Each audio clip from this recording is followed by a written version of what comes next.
Hello. തെറ്റായി ശിക്ഷിക്കപ്പെട്ടവർക്ക് നഷ്ടപരിഹാരം നൽകുന്നതുമായി ബന്ധപ്പെട്ട് സുപ്രീം കോടതിയുടെ ഒരു പ്രധാന വിഷയത്തെ പറ്റിയിട്ടാണ് നമ്മൾ ഇന്ന് ഡിസ്കസ് ചെയ്യാൻ പോകുന്നത്.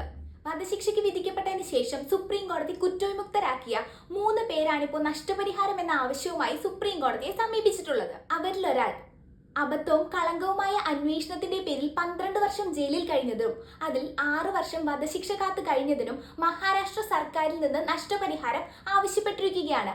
അദ്ദേഹത്തിന്റെ കുടുംബം സ്വത്തുക്കളും അതുപോലെ തന്നെ ആഭരണങ്ങളും പണയം വെച്ചാണ് കേസ് നടത്തിയിരുന്നത്. 3 പേരുടെയും ഹർജികൾ കോൺസ്റ്റിറ്റ്യൂഷനിൽ ആർട്ടിക്കിൾ 21, അതായത് റൈറ്റ് ടു ലൈഫ് ആൻഡ് ലിബർട്ടിയുടെ ഗുരുതരമായ ലംഘനം തന്നെയാണ്. വെറുതെ വിട്ടാൽ മാത്രം ഈ തെറ്റ് തിരുത്താൻ സാധിക്കില്ല. നഷ്ടപ്പെട്ട ജീവിതത്തിനും മാനത്തിനും അതുപോലെ തന്നെ സാമ്പത്തിക ബാധ്യതകൾക്കും ഉചിതമായ നഷ്ടപരിഹാരം നൽകണമെന്നും കൂടാതെ പുനരധിവാസം ഉറപ്പാക്കണമെന്നുമാണ് അവരുടെ ആശയം.